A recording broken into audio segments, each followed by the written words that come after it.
Today at our presentation, we plan to bring you something truly revolutionary. Something like this only comes around once in a generation.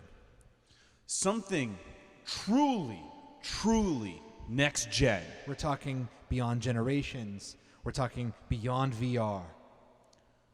Ladies and gentlemen, Nerdstrodamus is proud to present you Birds with Human Arms.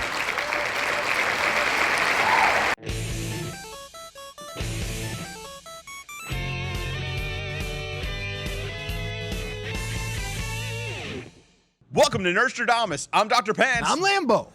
E3 just finished up. It did. It did, and we got a lot of really cool announcements from a lot of different companies. Yeah, it was a banner year. It was a banner year for everybody. That was insane. I think so, at least. I got a lot of excitement from a lot of the different videos and announcements that got posted. Now, EA started off pretty intensely. We had Bethesda. We had things from Microsoft and Sony. Then it was Nintendo and Square. Yeah, we had Ubisoft. It was just tons and tons of stuff released. And so today we're going to give you our little wrap up and see how things went. Indeed. So let's talk about best of show. What was our favorite press conference? And I think overall, this started as a toss-up between Microsoft and Sony, because they both brought a lot of really good announcements, a lot of really good information in their own way. Because Microsoft is a very American company, right? And so they had a very American press conference, lots of flash and beautiful, and honestly, it was great. It was. Not too much talk, not too much banter. But Sony had one thing that pushed them over the edge. The orchestra! They had a live orchestra that played through the entire thing. It was. I mean, and they were like watching the screen as they were like conducting the orchestra, like doing everything right in time. The music meshed with every gameplay announcement trailer they had. It was great, and it made for an experience, and it was classic feeling because the stage they were on had the big red curtain and everything. Microsoft brought a lot of really great information. They did a great job. Yeah, but Sony kind of brought more.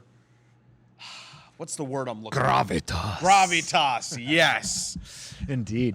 But yeah, so I really enjoyed Sony's. A lot of really great game announcements too. Oh God of War. Horizon Zero Dawn, Resident Evil, whatever Hideo Kojima is doing, Norman Reedus and his funky fetus. Who knows? We don't know what it is. I have no idea what this game is. But it looks pretty. And it's Kojima. He makes good things. He makes really good things. But yeah, and the new Spider-Man game got announced. Absolutely, just like lots of surprises during Sony's. Right. Well, a lot of surprises during a lot of the press conferences. To be honest, I mean. EA brought some surprises. Microsoft brought some surprises. It was Bethesda even. Bethesda did too. I did not expect Prey. Yeah, Nuka World. I mean, there's been a little bit of talk about that, but now we're gonna actually have some Nuka World. So check out all of our reaction videos to almost all the press conferences. So, or at least all the big gameplay announcements and everything. So check those out. Right.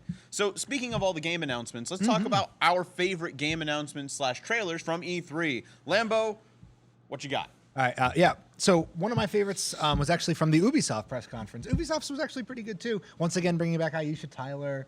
She was hilarious. It was fun. See, I actually missed it. Yeah, I feel bad now. And it was the more vulgar of all of the press conferences.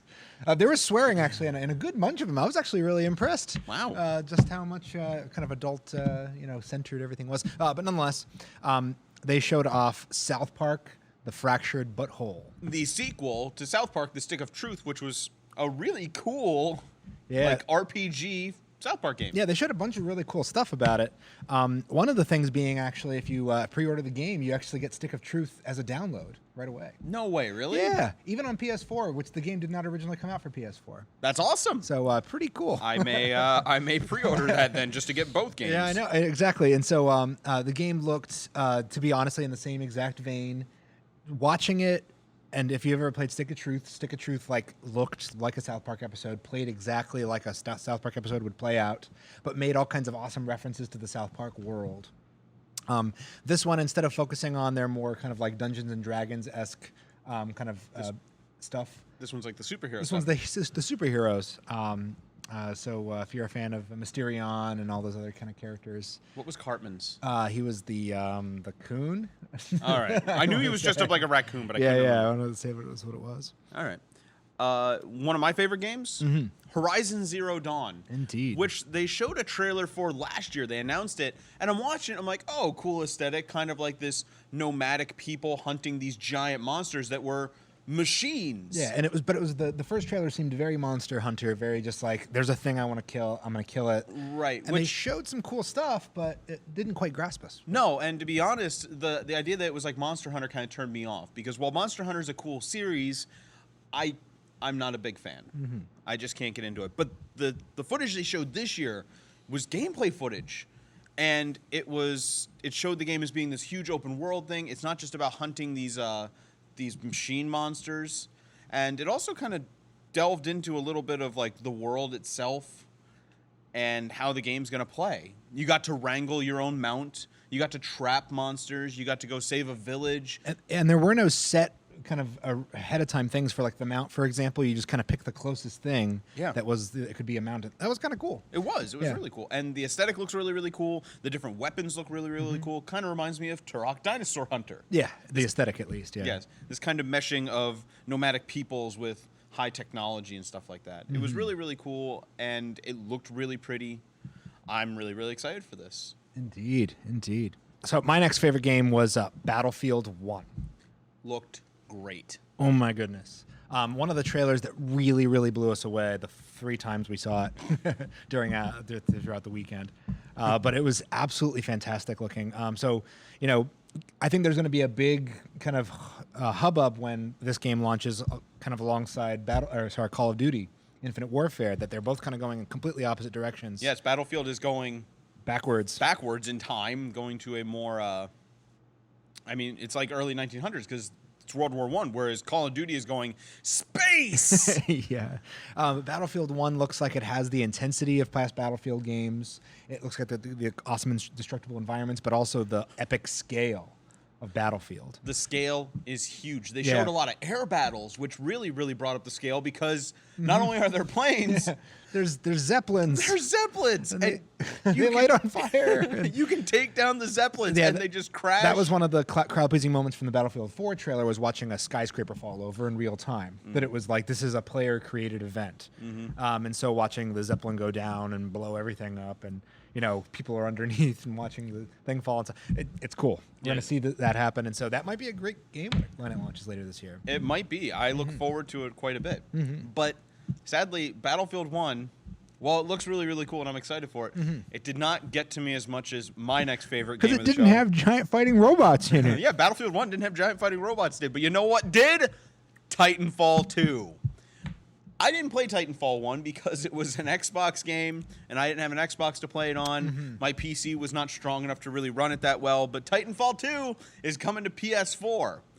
And it's a first-person shooter with giant robots, which, sign me up. I love me some giant robots.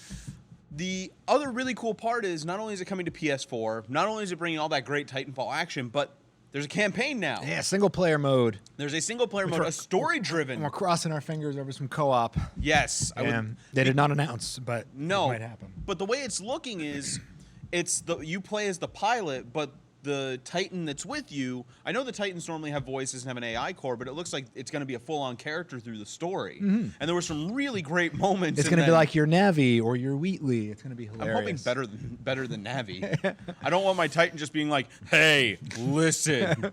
Although it would be hilarious if just at least one time he did it. Yeah, it would be. It would be. But I'm really, really excited for that. Now, this is Nerdstrodamus. And if the people haven't figured out already what our favorite game of the show probably was, I don't know that they've watched us enough. Lambo and I share our favorite game of the show, and that game was The Legend of Zelda: Breath of the Wild. Yes. Now, the game was announced last year. Or no, they announced it a while ago. Yeah. But they showed, I think, some footage last year, the year before. I want to say 2 years ago. I don't know. It was that cinematic of Link flying up with the weird, like, glowy arrow firing at that weird mech crab thing. Yeah, because actually last year everybody was upset that they didn't show anything about Zelda. Yes. So it was 2 years ago that they showed us the original trailer. Okay. Yeah, so it's been a while. It's been a long time coming, but when they finally showed it off, it had little flecks of all these kind of modern games that everybody like just wanted. Yeah. This is it. Now, they didn't just show a trailer. They didn't just show a trailer. They showed gameplay, ridiculous gameplay footage for this game. And it looks big and open world like they promised. But the beginning was the weirdest part. Yeah, the enigmatic part. You wake up in a resurrection chamber. Yeah, all Darth Vader like. So, yeah, if you check out our trailer review, you can see like a lot of our initial reactions to things. But the exciting thing about the game is that it seems to be playing with a little bit of the Zelda mythology. It seems to be playing a little bit with setting, obviously, that the world is almost a character. That was kind of what Onoma said. Yeah. That like the world is its own kind of character. And it's the first time they're naming a Zelda game like not after an item or a major character in the story. You don't know that. The Breath of the Wild could be an item. Well, that's what the creator said. So, I mean, whatever. We'll find out. We'll find out. We'll find out. Indeed, the Breath of the Wild could be, it could be some crazy It could be like that thing from Skyward Sword. It was that jug that just sprayed wind everywhere. Sprayed wind. I don't know how to say it better. I don't know, shot wind? Both of them sound gross. But anyway, speaking of Breath of the Wild, because it's going open world and you're foraging for items and like you cook and everything in the game, that brings about something we want to talk about, and that is trends that we noticed in a lot of games announced for E3. And one of those trends is games going really big and open world. Now, it's a trend that's been going on for a little while, but it was like most games were big open world style. And even if they weren't totally open world, they were at least sandbox style levels where there's lots of freedom, where you're just basically given. So like Sea of Thieves had that. Zelda, Horizon, Dishonored 2. Yeah, Horizon Zero Dawn. Recore might be that way.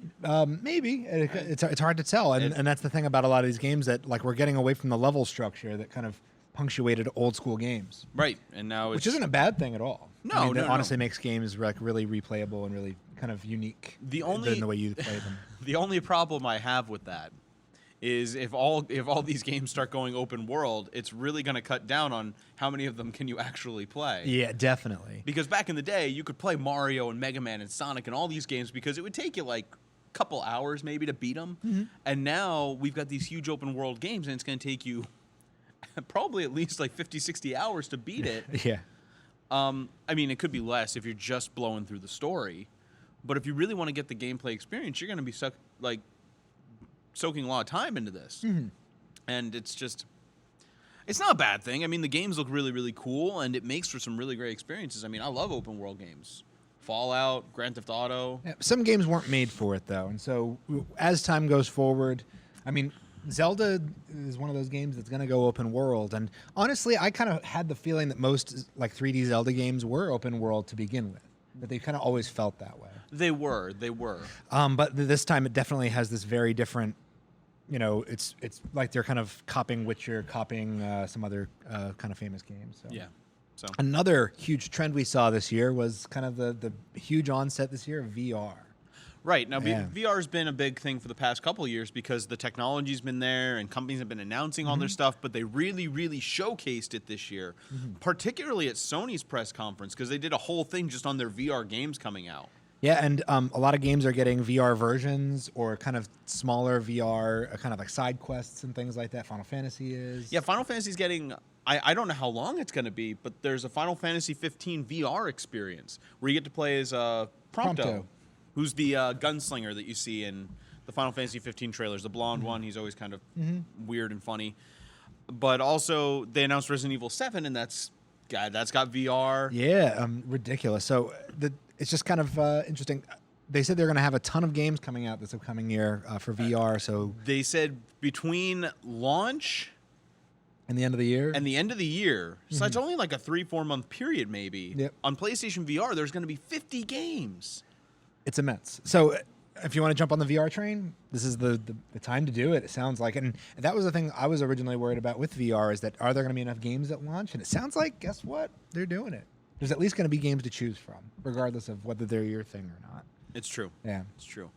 And the last trend that we really saw, and this was a really pleasant trend, something that always people complain about during E3, because you go to E3 and you see all these game trailers, but most of the time, it's cinematic footage. Yeah, you hardly ever see the game get played. Or a cheesy trailer that just has, obviously super high fidelity, CG graphics and stuff. Yes, and the game's not going to look like that at all. But most games that were shown, it was gameplay footage. It was people actually playing the game. In fact, they had people on stage most of the time playing the games. And this has to be kind of a reaction to past years where in past people kind of commenting about it and criticizing that, they're not showing enough of the actual game. And almost every presentation, they were like, hold on, after our show, we're going to show you an hour's worth of footage. They did it for Battlefield. Yeah. If you kept watching throughout the weekend, they did it for Horizon. They did it for Final Fantasy. They showed you a ton of every game. And that's immense. Yeah, that was really, really crazy. And I think that goes along with, I know one of the games in the past that people complained about was when the original Dishonored was announced, they showed the trailer, and then the game came out, and it didn't look anything like what the original trailer was, and people complained. But now, I know with Dishonored 2 was like 20 minutes of Bethesda's show. Yeah, they were like... it was all gameplay footage. And they were like, they showed you 2 whole 10-minute levels, showing off a bunch of the new weapons, new character. So, huge. Yeah. Awesome. If you want to see our reactions to some E3 things, more in analysis, we post a bunch of the trailers with us talking throughout the trailer about what we saw, what we hope for, and us kind of like analyzing different parts of it. So check those out. Those are on our channel. We even have a playlist that's just E3 videos. So check them all out. We posted videos for just about every major game announcement, save for a few.